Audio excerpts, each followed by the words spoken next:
পৃথিবী বিখ্যাত একজন আল্লাহর ওলি, তার নাম মুহাম্মদ ইবনে সুলাইমান জাসুলি। ওই বর্তমান মরক্কোর বারবার নামক এলাকায় ওনার গোরস্থান, মরক্কো দেশে কবরস্থান। মুহাম্মদ ইবনে সুলাইমান জাসুলির ইন্তেকালের 70 বছর পরে উনার কবর থেকে উনাকে সরানোর জন্য, উনার দেশে নিয়ে যাওয়ার জন্য যখন মাটি সরানো হলো, ইমাম মুহাম্মদ ইবনে সুলাইমান জাসুলি নবীর আশিক রাসূল ছিলেন। ইশকে রাসূল নিয়ে সারা জীবন কেঁদে কেঁদে গেছেন মুহাম্মদ ইবনে সুলাইমান জাসুলি।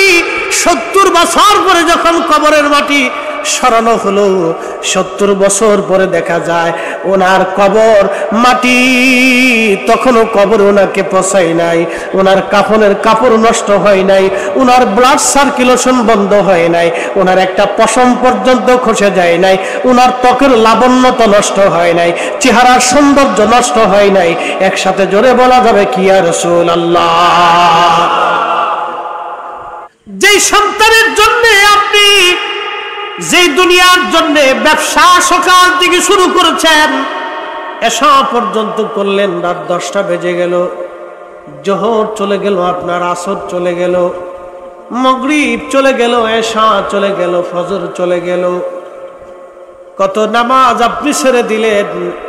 মুয়াজ্জিন জোহরে আজান দিল, হাইয়া আলাস সালাহ, নামাজের দিকে আসো, হাইয়া আলাল ফালাহ, কল্যাণের দিকে আসো। মুয়াজ্জিন 5 বার আপনাকে নামাজের দিকে ডেকেছে,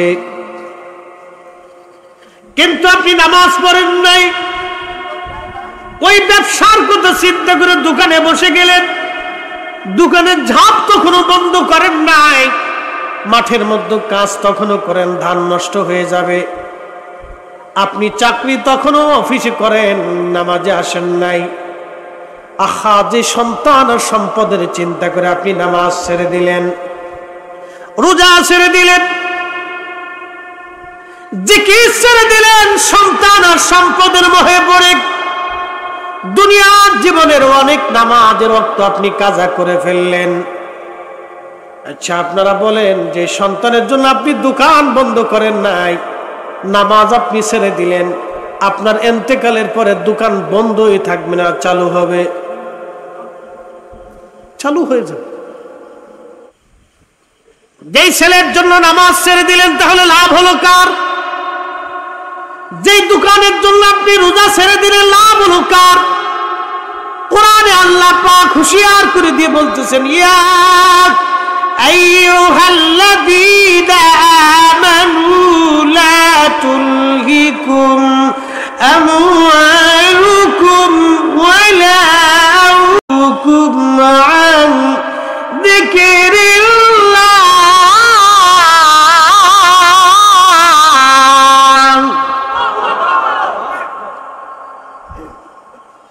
আমি বলি দেই, মালিক বলেছেন,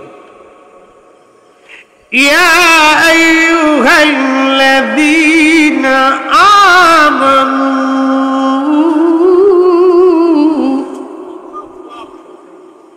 হে ঈমানদার, ও ঈমানদার, হে ঈমানদার, আল্লাহ বলতেছেন, লা তুলহিকুম আমওয়ালুকুম ওয়ালা আওলাদুকুম আন যিকরিল্লাহ।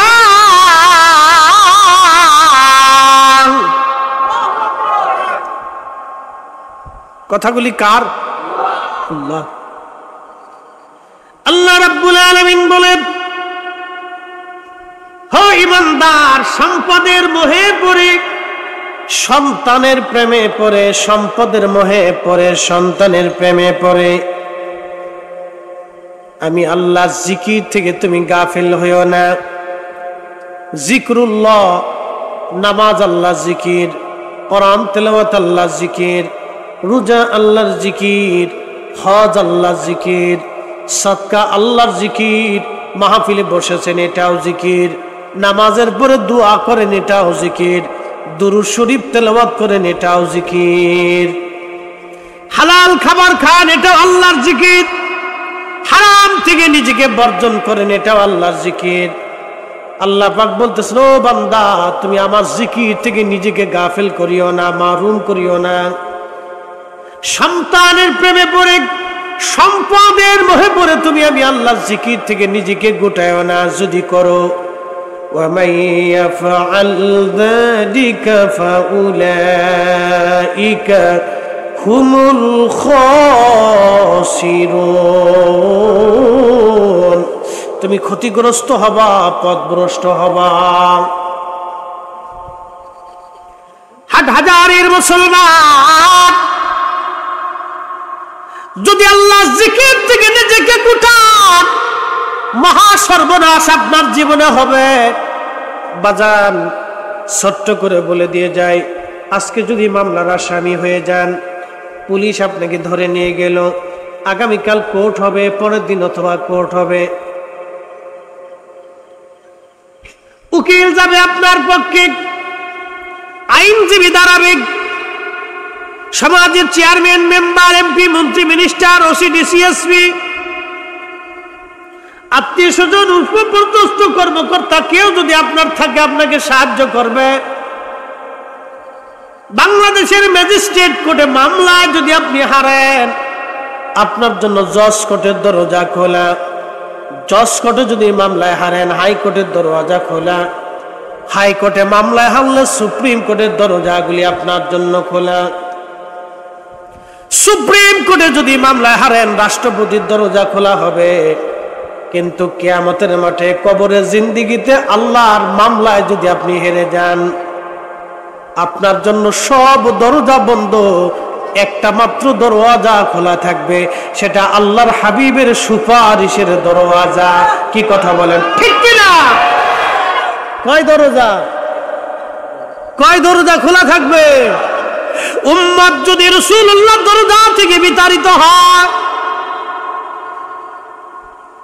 আল্লাহর হাবিবের দরজা থেকে যদি উম্মত বিতাড়িত হয়, উম্মতের আল্লাহর দরওয়াজা বন্ধ হয়ে যাবে। এজন্য আমরা সুন্নিরা নবী নবী নবী নবী নবী নবী করি, নবীর গান গাই, নবীর প্রেমের কথা বলি, নবী নবী নবী করি। ওরা আমাদেরকে বেদাতি বেদাতি বেদাতি বলে, কিয়ামত পর্যন্ত বেদাতি বলবে। আমরা সুন্নিরা নবীর কদমের গোলামি ছাড়ব না। হাত উঁচা করে বলেন ঠিক কিনা? নারে তাকবীর, নারে রিসালাত, নারে গাউসিয়া, শাহাদায়ে কারবালা। শ্রেষ্ঠ নবী দিলাম রে তরিয়ে নিতে রোজ হাসরে, পথ না ভুলি তাই তো দিলে পাক কোরআনের বাণী। খোদা তোমার মেহেরবানি। আল্লামা হাশিমি সাহেব মারা গেলেন, 3 দিন পর্যন্ত দাফন হয় না। কয়দিন? 3 দিন। হুজুর কেবল যে মারা গেলেন, দাফন হয় না কয়দিন?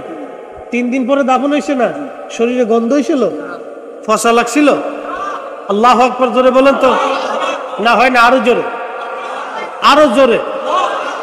হুজুর কেবলা মারা গেলেন, ইন্তেকাল হলো 3 দিন পরে দাফন।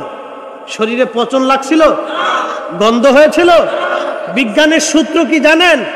বিজ্ঞানের সূত্র, ওনার কিন্তু মেডিসিন লাগে নাই, ফ্রিজিং ফ্রিজিং ওই অ্যাম্বুলেন্সে ঢুকাইতে হয় না, ওনাকে দুনিয়ার বৈজ্ঞানিক পদ্ধতিতে রিফাইন করা হয় নাই।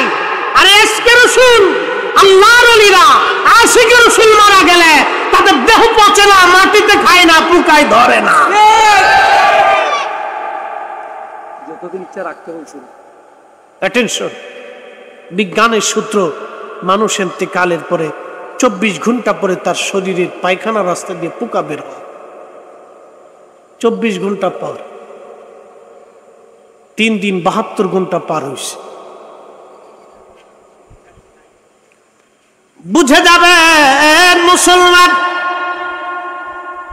72 ঘন্টা পার হলো। বিজ্ঞানের সূত্র, 24 ঘন্টা পরে পায়খানা রাস্তা থেকে পোকা বের হয়ে সমস্ত শরীরে পোকাগুলি ছড়িয়ে যায়, দুর্গন্ধ বের হতে থাকে, দুর্গন্ধ বের হয়ে যায়। সন্তান প্রিয় কলিজার টুকরা, যে ছেলের জন্য সুদের কারবারি করলেন সে আপনার কাছে যাবে না। যেই সন্তানের মোহে পড়ে ঘুষ খাইলেন, মানুষের ক্ষতি করলেন, ছেলে কাছে যাবে না। যেই বিবির মুখের হাসির জন্য কত অন্যায় জীবনে করেছেন, ওই বিবি আপনার পাশে আর দাঁড়াবে না। যেই কলিজার টুকরা সন্তানদের জন্য অন্যের টাকা মাইরা দিয়া মানুষের চোখের পানি ঝরায় দিলেন, এই যে আজকে যারা সিন্ডিকেট করে ডিমের দাম বাড়ায় দেয়, পেঁয়াজ রসুনের দাম বাড়ায় দেয়, চালের দাম বাড়ায়, পণ্য সামগ্রীর দামগুলি আজকে যারা বাড়ায়, নিত্য পণ্যের দাম বাড়ায়, ওরা হলো আমার দেশের সবচেয়ে বড় চোর। কথা বলেন ঠিক কিনা? হ্যাঁ, হাত উঁচা করে বলেন ঠিক কিনা? আরে জুতা চোরের চাইতে ওরা নিকৃষ্ট চোর। কথা বলেন ঠিক কিনা? ওরা চোরের ঘরের চোর। ওদের ভিতরে হাজী সাহেব আছে, কোটি কোটি টাকার মালিক, বিরাট বড় বাড়ি গাড়ির মালিক। প্রশ্ন করি জবাব দিবেন। কেউ যদি সুরের গোশত খাইয়া সে নামাজে দাঁড়ায়, আল্লাহর কসম মসজিদে নববীর মধ্যে যদি নামাজ পড়ে, নামাজ হবে। কাবা শরীফের চত্বরে হেরেম শরীফের পাশে মাকাম ইব্রাহিমে নামাজ পড়লে নামাজ হবে। সুরের গোশত খাইয়া মাকাম ইব্রাহিমে দাঁড়ায়া নামাজ পড়লে নামাজ হবে না। নিত্য পণ্যের দাম বাড়াইয়া সিন্ডিকেট করিয়া দেশের কোটি কোটি মানুষের রক্ত চুষে যারা খায়, ওই বড় বড় ব্যবসায়িক যারা আমার দেশে সিন্ডিকেট করে আমার দেশের গরিব মানুষের টাকাগুলি যারা চুষে নিয়ে চলে যায়, ওরা গরুর গোশত খাইয়া, খাসির গোশত খাইয়া, কাবা শরীফে যাইয়া বাইতুল মুকাররমে নামাজ পড়লেও কিয়ামত পর্যন্ত সিজদা দিলেও কবুল হবে না। কারণ ওই টাকার গরুর গোশত যেমন হারাম, শুয়োরের গোশত একই রকম হারাম। হাত করে বলেন ঠিক কিনা? প্রিয় মুসলমান, খুব মনোযোগ দিয়ে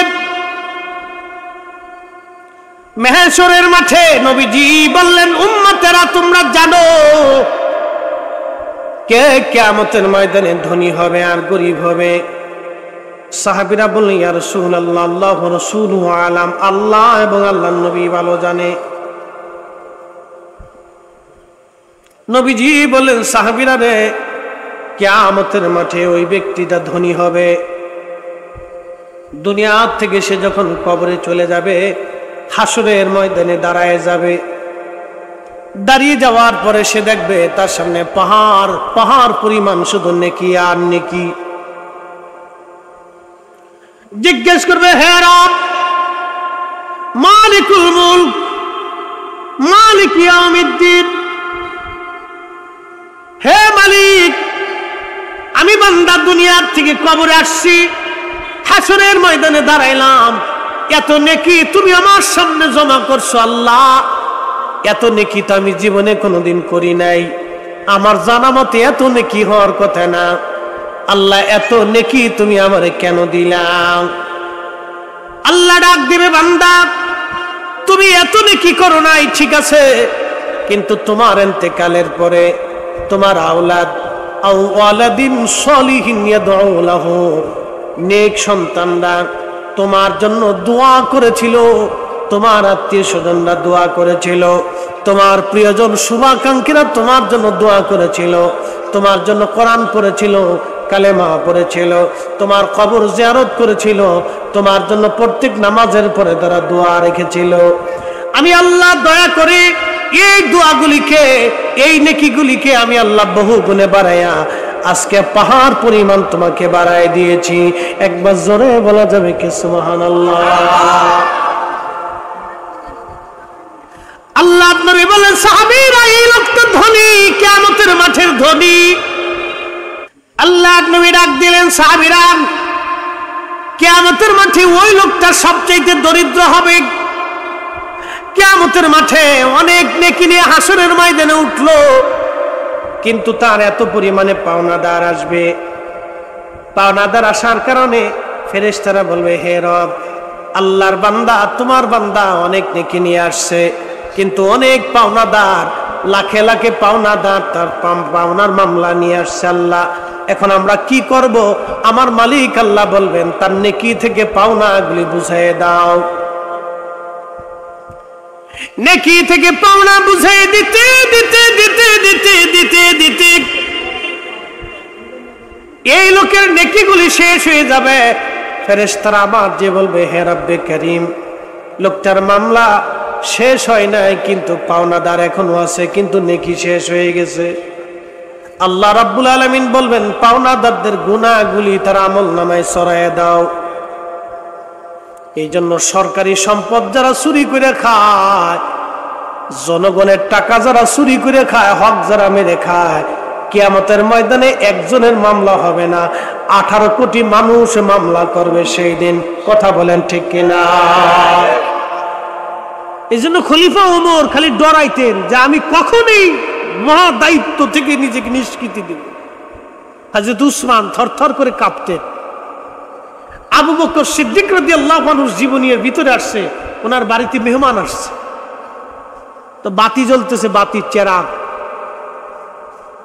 তো চেরাগ জ্বলার পরে একটা চেরাগ উনি ফু দিয়ে নিভিয়ে দিয়ে আর একটা চেরাগ ধরাই। তো মেহমান জিজ্ঞেস করলেন, চেরাগ তো জ্বলতেই ছিল, একটা বন্ধ করে আর একটা জ্বলাইলেন, কারণটা কি? তো সিদ্দিক আকবর বললেন, ওই যেটা বন্ধ করেছি এটা হলো সরকারি চেরাগ, বাইতুল মাল থেকে প্রাপ্য, খালি খেলাফতের কাজের জন্য এই চেরাগ আমাকে দেওয়া হয়েছে। আপনারা আমার বাড়ির পার্সোনাল মেহমান, পার্সোনাল মেহমানের জন্য তো সরকারি চেরাগ আমি ব্যবহার করতে পারি না, এই জন্য সরকারি চেরাগ নিভাই দিয়া, বাইতুল মালের চেরাগ নিভাই দিয়া আমি আমার নিজের চেরাগ ধরাই দিলাম, যাতে কিয়ামতের মাঠে আল্লাহর কাছে জবাবদিহিতা করা না লাগে। একসাথে বলা যাবে আল্লাহু আকবার। ভোট হইছে না, আরো জোরে বলেন আল্লাহু আকবার। তিনি খলিফাতুল মুসলিমিন আবু বকর।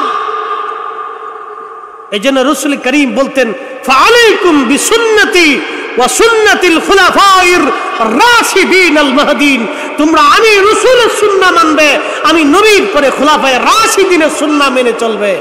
আল্লাহু আকবার, আল্লাহু আকবার।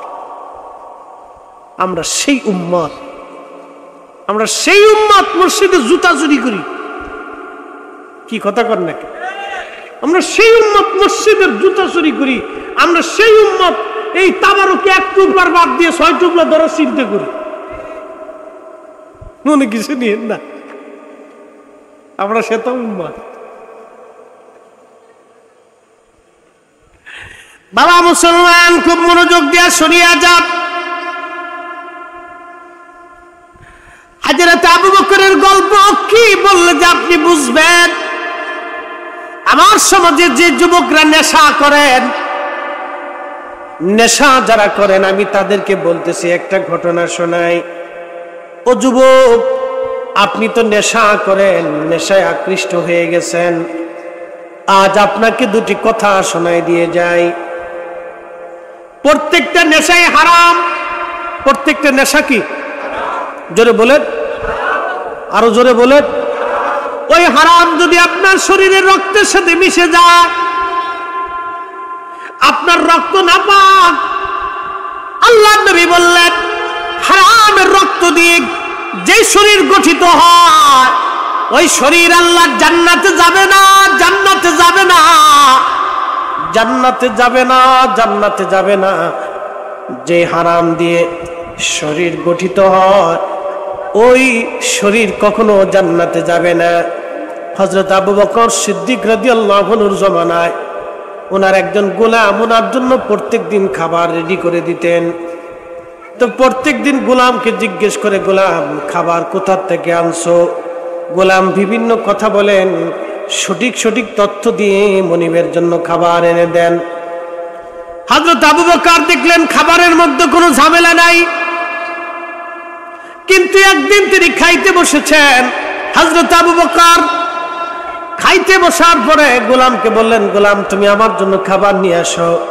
গোলাম খাবার নিয়ে আসছে, কিন্তু ক্ষুধা তাড়নায় আবু বকর সিদ্দিক তিনি গোলামকে জিজ্ঞাসা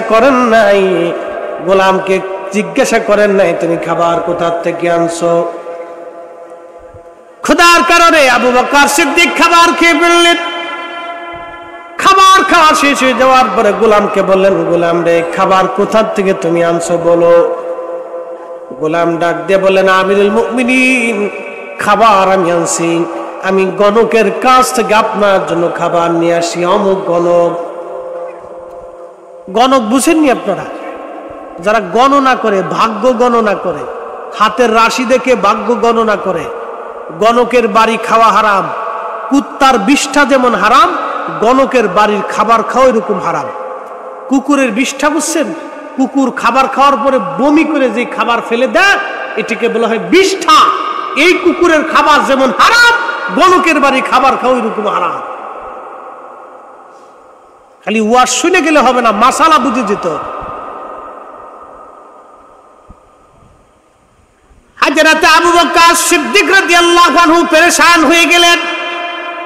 গোলাম করলে কি সর্বনাশ করে ফেললি তুই আমার, করলে কি আমার সর্বনাশ হয়ে গেল।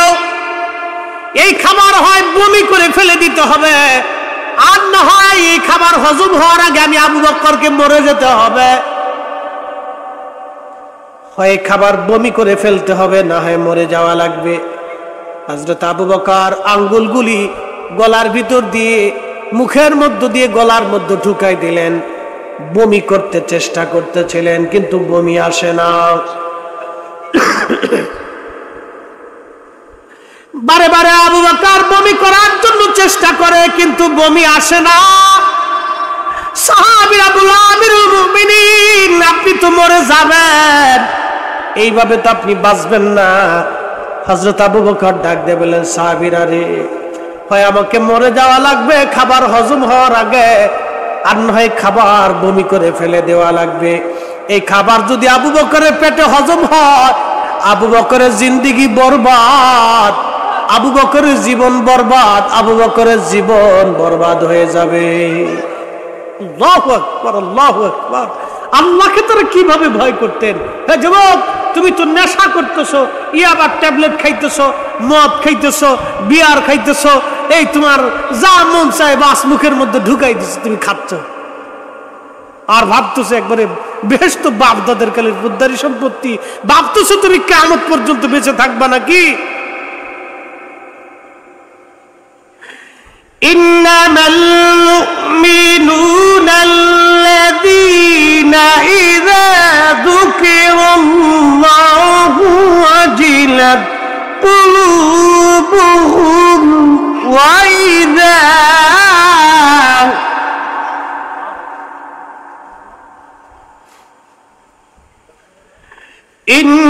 ইন্নামাল মুমিনুনা আল্লাযীনা ইযা যুকিরাল্লাহ।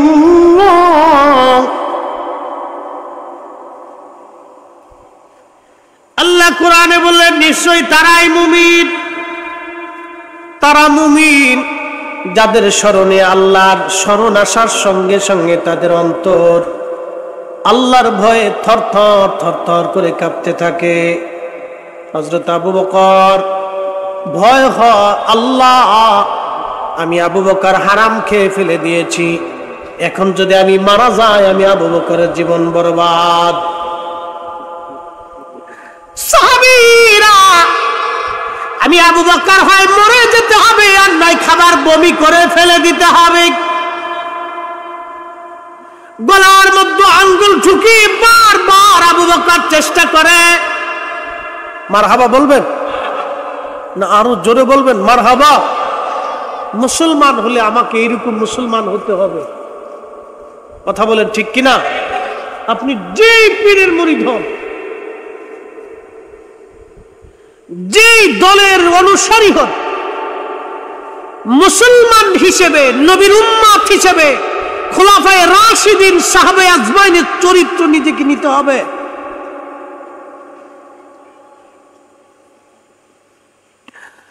হযরত আবু বকর সিদ্দিক গলার মধ্যে আঙ্গুল ঢুকাই দিলেন, বমি হয়ে গেল, সমস্ত খাবারগুলি ফেলে দিলেন তিনি। আবু বকর সিদ্দিক রাদিয়াল্লাহু আনহু শুকর করি, আল্লাহ আজকে একটা মহা বিপদ থেকে আমি বেঁচে গেলাম। যদি এই খাবার আমার পেটের মধ্যে হজম হয়ে যাইতো তাহলে আবু বকরের জীবন নষ্ট হয়ে যাইতো, ধ্বংস হয়ে যাইতো। কি করে তারা আল্লাহকে ভয় করতেন? এই জন্য আল্লাহ বললেন, ইয়া আইয়ুহাল্লাযীনা আমানু তাকুল্লাহ,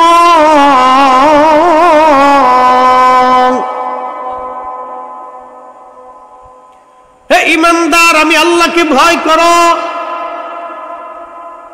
সাপের যতটুকু আমরা ডরাই আল্লাহকে ততটুকু আমরা ডরাই না। আল্লাহ বললেন আমাকে ভয় করো, হাক্কা তুকাতিহি, ভয় করার মতো তোমরা আমাকে ভয় করো। ওয়ালা তামুতুন্না ইল্লা ওয়া আনতুম মুসলিমুন, মুসলমান না হইয়া কবরে আইসো না, মুসলমান না হয়ে কবরে এসো না, মুসলমান না হয়ে কবরে আইসো না, মুসলমান হয়ে কবরে আসো। হাজারির মুসলমান মুসলমান হয়ে কবরে যাওয়া লাগবে।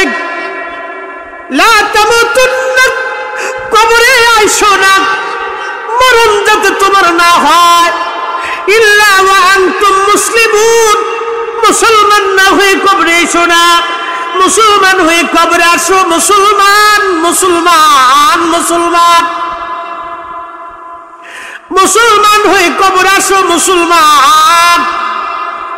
কুলিল্লাহুম্মা মালিকাল মুলকি তুতিল মুলকা মান তাশা,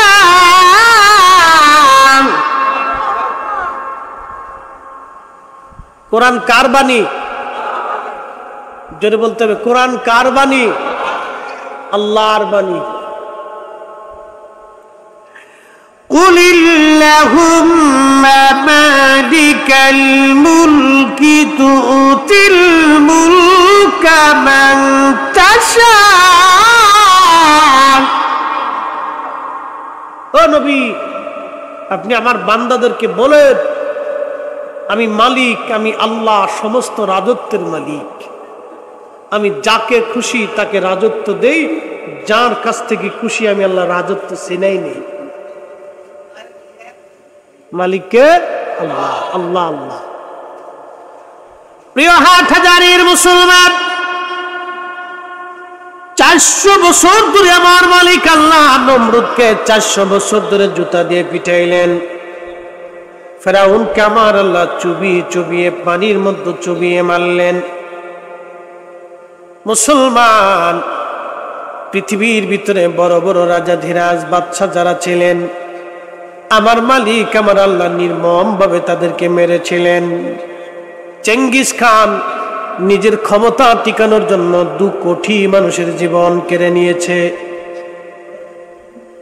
হালাকু খান নিজের ক্ষমতা টিকানোর জন্য ইরাকের বাগদাদে 16 লক্ষ মুসলমান হত্যা করেছিল। আহা, জানেন না ইতিহাস পড়লে আপনার গা শিহরে যাবে। মাত্র 3 দিনে 16 লক্ষ মানুষ হত্যা করেছিল হালাকু। আহা, মানুষের আর্তচিৎকারে ইরাকের জমিন সেদিন ভারী হয়েছিল। 1 মাস পর্যন্ত টাইগ্রিস নদীর পানি রক্তে রঞ্জিত হয়েছিল। হালাকু খান 16 লক্ষ মুসলমান মেরেছিল। 1 মাস পর্যন্ত দাগলা নদীর পানি রক্তে রঞ্জিত ছিল। হালাকু ভেবেছিল পৃথিবী থেকে মুসলমান নিশ্চিহ্ন করে দিব। না না, মুসলমান নিশ্চিহ্ন করতে পারে নাই। আজ হালাকু নাই, চেঙ্গিস নাই, আজ বক্তে নসর, নমরুদ আর ফেরাউন দুনিয়াতে নাই। কিন্তু আল্লাহর রাজত্ব তখনও ছিল, আল্লাহর রাজত্ব এখনো আছে, আল্লাহর রাজত্ব আগামী দিনেও চলবে। যুবক, আপনাকে বলতেছি, যদি আল্লাহর রাজত্ব মেনে চলেন বন্ধু, দুনিয়া অল্প সময়ের জন্য আমরা আসছি। যুবক বন্ধু ফিরে আসেন, কত যুবকের কবর গোরস্থানের মধ্যে কত যুবক ঘুমায়। যা গোরস্থানে জিজ্ঞেস করেন, হ্যাঁ যুবকেরা তোমাদের খবর কি? ওরা বলবে, বন্ধু আমরা চলে আসছি আল্লাহর আদালতে। ইন্না লিল্লাহি ওয়া ইন্না ইলাইহি রাজিউন। আমরা আল্লাহর জন্য ফিরে চলে যাব আল্লাহর কাছে। কোরআন আল্লাহ বললেন, কুল ইন্নাল মাউতাল্লাযী তাফিরুনা মিনহু ফাইন্নাহু মুলাকীকুম।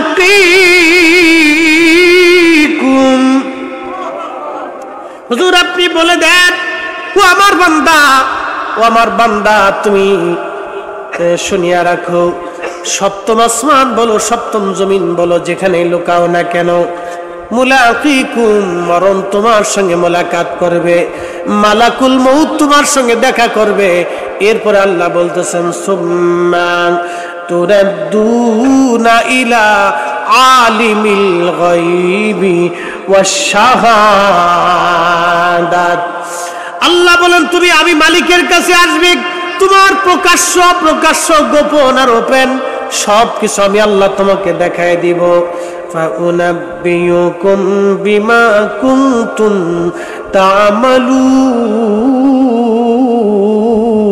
তা'মালুন। তুমি জীবনে যা করেছো আমি আল্লাহ সব খবর তোমাকে বাতলাই দিব, তোমার জীবনের সব কথাগুলি আমি আল্লাহ তোমাকে জানাই দিব। যুবক বন্ধু, আপনাকে বলছি, পালানোর কোনো রাস্তা নাই, মরণের কোনো গ্যারান্টি নাই। কে যুবক মারা যাবে বলা যাবে না, কে বৃদ্ধ মারা যাবে বলা যাবে না। কত বাবা কাঁধে করে সন্তানকে কবরে বিদায় জানাই দিয়ে আসে, কত বড় ভাই ছোট ভাইকে কাঁধে করে কবরে বিদায় জানায়, কত বন্ধু বন্ধুকে কবরে বিদায় জানায়, কত ভাই বোনকে কবরে বিদায় জানায়, কত মা সন্তানকে কবরে বিদায় জানায়। আসার সিরিয়াল আছে, যাওয়ার সিরিয়াল নাই বন্ধু, যাওয়ার সিরিয়াল নাই। একদিন মাটির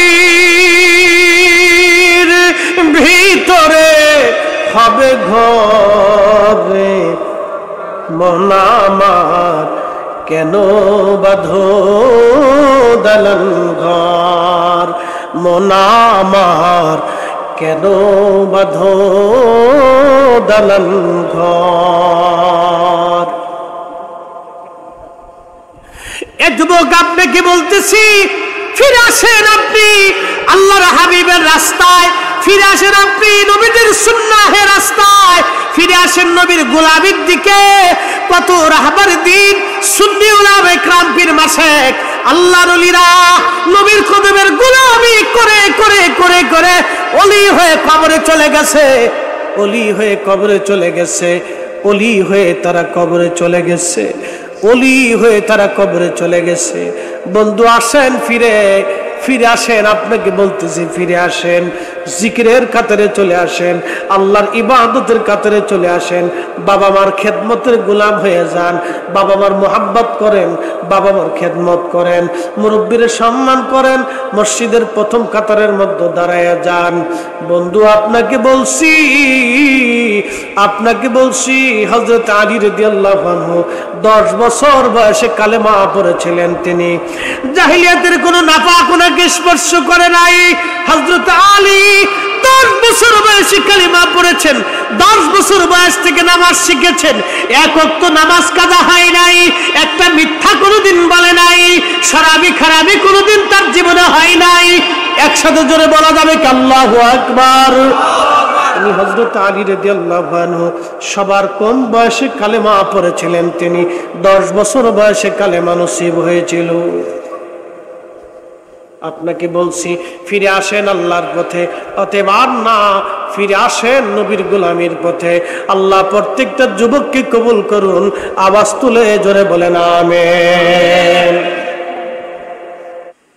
أم حسبت أن أصحاب الكهف والرقيم كانوا من آياتنا عجبا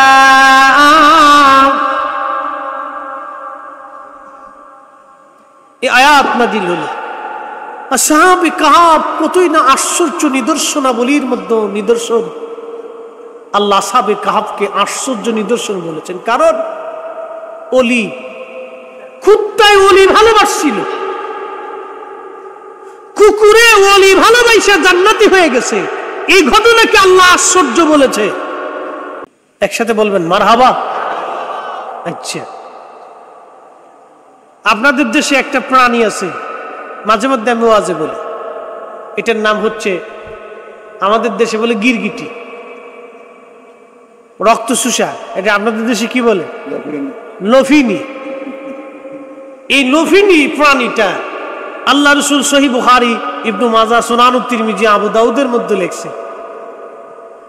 রসুল আরবি হুজুরে আকরাম মাওলা তিনি ফরমান, ও আমার উম্মত, এই লফিনিরে যেখানে পাইবা সেখানেই পিটাইবা, ওরে মারবা, মাইরে ওরে একবারে বাটাম চালান দিয়ে দিবা।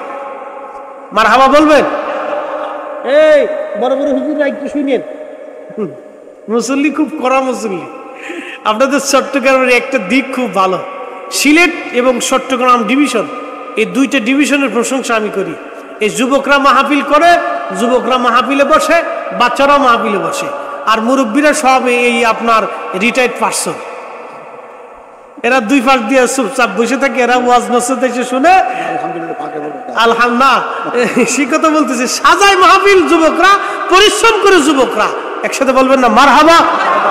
তার অর্থ হচ্ছে আগামী দিনে সুন্নিয়ত টিকে থাকবে। কি কথা বলেন, ঠিক কিনা? এই সুন্নিয়ত টিকে থাকবে।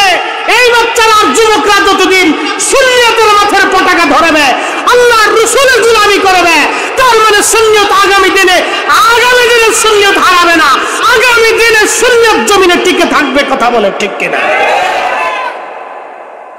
টিকে থাকবে, চিন্তার কারণ। মোহতারাম উপস্থিতি, লুফিনির যেখানে পাও সেখানেই পিটাও। ওর অপরাধ কি? ও মানুষের কামড়ায় না, দান খায় না, পাতিল নষ্ট করে না, বিছানা নষ্ট করে না, ও হাড়ি পাতিল নষ্ট করে না। একটাই কারণ, ইব্রাহিম আলাইহিস সালামের আগুন জ্বলতেছে, 2 মাইল দূর থেকে আগুনের তাপ, কাছে মানুষ যেতে পারে না, ও 2 মাইল দূর থেকে ফুয়াচ্ছে। আল্লাহ জিজ্ঞেস করল, গিরগিটি ফু দিস কে? বলে, আল্লাহ ইব্রাহিমের আগুন যাতে বেশি করে জ্বলে এর লেগে ফু মারতেছি। আল্লাহ খুশি। আল্লাহর খলিলের বিরুদ্ধে দাঁড়িয়ে ফু মারতেছে। আল্লাহর সৃষ্টি একটা প্রাণী, আল্লাহর খলিলের বিরুদ্ধে দাঁড়িয়ে ফু মারতেছে আল্লাহর একটা সৃষ্টির প্রাণী, তার নাম লফিনি, গিরগিটি। আল্লাহ নবী বলেন, উম্মত যতদিন পর্যন্ত জিন্দা থাকবে, যতদিন পর্যন্ত তুমি বেঁচে থাকবে, ততদিন পর্যন্ত এই গিরগিটি যেখানে পাবে সেখানে পিটাই মারবে। ও আল্লাহর খলিলের দুশমন, ও আল্লাহর দুশমন, ও আমাদের দুশমন। একসাথে বলা যাবে আল্লাহু আকবার। ইমাম হুসাইনকে যারা শহীদ করেছিল, ইমাম হুসাইনকে যারা শহীদ করেছিল তারা কার দুশমন? জোরে বলতে হবে কার? আল্লাহর খলিলের আগুনে ফু দেওয়ার জন্য যদি গিরগিটির কপালে এত শনি হয়, আওলাদের রাসূলের গলায় যারা ছুরি চালিয়েছিল, আজকে বাংলার মসজিদের মিম্বরে বসে ইয়াজিদের পক্ষে যারা কথা বলে, ওরা হলো বর্তমান জমানার গিরগিটির লফিনির জাত। কথা বলে সন্দেহ? সন্দেহ? নতুন প্রজন্মের লফিনি ওরা, মানব জাতির ভিতরে এক জাত লফিনি। কথা বুঝে যাবে। তাহলে লফিনি খলিলের বিরুদ্ধে দাঁড়ানোর জন্য ওর জিন্দিগি বরবাদ হয়েছে। কুত্তায় আল্লাহর ওলির পক্ষে থাকার জন্য কুত্তা জান্নাতে চলে গেছে। সুবহানাল্লাহ বলবেন না? পার্থক্য এটাই। আপনি আহলে সুন্নাত ওয়াল জামাতের পক্ষে আছেন না নাই? না, প্রশ্ন করতেছি না, বুঝার জন্য বলতেছি। আপনি আহলে সুন্নাত ওয়াল জামাতের পক্ষে থাকলেও আহলে সুন্নাত ওয়াল জামাত হক, না থাকলেও হক। কথা কোন ঠিক কিনা? কোটি কোটি মানুষ কারো জানাজাতে আসলেই যে সে একবার বিরাট ওলি হয়ে গেছে তা কিন্তু না। এই কথা বলেন না কেন? কোটি কোটি মানুষ তার ওয়াজ শুনে একবারে ভক্ত হয়ে গেলে যে সে হক্কানি হয়ে গেল তা কিন্তু না। হক হওয়ার জন্য শর্ত হলো ঈমান, আকীদা, রাসূলুল্লাহর গোলামি। যে নবীর গোলামি করেছে, নবীর গোলাম হয়েছে, সেই অরিজিনাল। কথা বলে ঠিক না বেটে?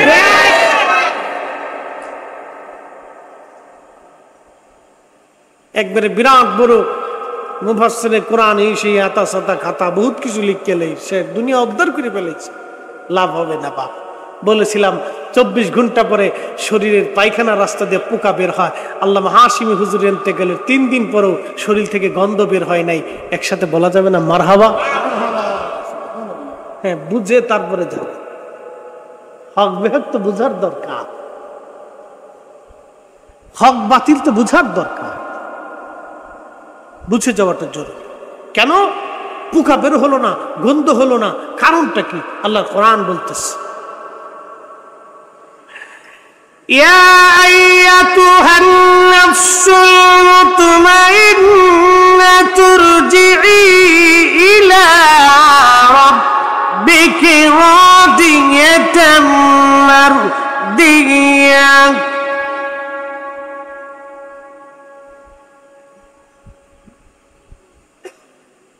হে নফসে মুতমাইন্না, প্রশান্ত আত্মা, তুমি আমার সন্তুষ্টির দিকে ফিরে চলে আসো। প্রশান্ত আত্মা, যে আত্মা রসুলের গোলামি করে গেছে, যে আত্মা আল্লাহর গোলামি করে গেছে, যে আত্মা আল্লাহর আইন মেনে গেছে, যে আত্মা রসুল্লাহর জন্য সারা জীবন গোলামি করে গেছে, নবীর পদাঙ্ক অনুসরণ করে গেছে, হুজুরের গোলামি করতে করতে জীবনটাকে একবারে জীবনটাকে মিসমার করে দিয়েছে। আল্লাহ বলতেছেন, হে প্রশান্ত আত্মা, তুমি আমি আল্লাহর প্রশান্তির দিকে, তুমি আমি আল্লাহর সন্তুষ্টির দিকে তুমি ফিরে চলে আসো। তুরজিই ইলা রাব্বিকি রাদিয়াতাম মারদিয়া ফাদখুলি ফি ইবাদি ওয়াদখুলি জান্নাতি। তুমি জান্নাতে ঢুকে যাও। এজন্য দুনিয়া থেকে আল্লাহ নিদর্শন দেখায় দিয়ে দেয়। একসাথে বলা যাবে না মারহাবা? ইমাম হুসাইন রাদিয়াল্লাহু আনহু শের কাটা হলো। অ্যাটেনশন, আমার দিকে তাকান, হক বেহক বুঝে যাবেন। ইমাম হুসাইন রাদিয়াল্লাহু আনহুর গর্দান মোবারক কাটা হলো। কাটা হয়েছিল কুফাতে 10ই মুহররমের দিন। ও দিন পার হলো, কুফা আনা হলো, কারবালার থেকে কুফা আনা হলো, কুফার থেকে সিরিয়া নেওয়া হলো। সিরিয়া নিয়ে যাওয়ার পরেও 40 দিন ইয়াজিদ তার নিজের ঘরের মধ্যে রাখলো। 40 দিন পর্যন্ত সারা দামেস্ক এলাকা দিয়ে এই আনন্দ মিছিল করলো। বর্ষার আগায় বিধাইয়া সারা এলাকা ঝুলাইতে লাগলো, আনন্দ করতে লাগলো, প্রদর্শনী করতে লাগলো। এরকম মাসের পর মাস চলে গেল, দিনের পর দিন চলে গেল। কথা ছিল ইমাম হুসাইনের মস্তক পচে যাবে, শরীর থেকে গন্ধ বের হবে, কিন্তু আওলাদের রাসূলের মস্তক থেকে গন্ধ আসে নাই, জান্নাতের ঘিরান তখনও আসতেছে না, ঘাট হয়েছে না। আরো জোরে বলেন আল্লাহু আকবার। হক বেহক তো বুঝে যেতে হবে আপনাকে, হক বেহক বুঝে যেতে হবে আপনাকে। তখনও শরীর মুবারক জিসম আপনার কি মস্তক মুবারক থেকে তখনও সুঘ্রাণ আসতেছিল, তখনও ঠোঁট কাঁচা, তখনও চুল জিন্দা, তখনও চোখ জিন্দা, তখনও ত্বক জিন্দা। আল্লাহু আকবার। তখনও তার ত্বক জিন্দা, ঠোঁট জিন্দা। কি করে হতে পারে এটা? কিন্তু তাই হয়েছে। মোহতারাম উপস্থিতি, এই জন্য আপনাদেরকে পক্ষে থাকতে হবে। একটা কথা বলে যাই, পক্ষে থাকতে হবে। আপনি আওলাদ রাসূলের পক্ষে থাকলেও তিনি সাইয়্যিদুস শাবাবি আহলিল জান্নাহ, না থাকলেও তিনি ফাতিমার কলিজার টুকরা, রাসূল করিমের কলিজার টুকরা, থাকলেও তিনি রাসূল করিমের কলিজার টুকরা। আপনি দোয়া করলেও তাদের কিচ্ছু হয় না, না করলেও তাদের কোনো লস হয় না।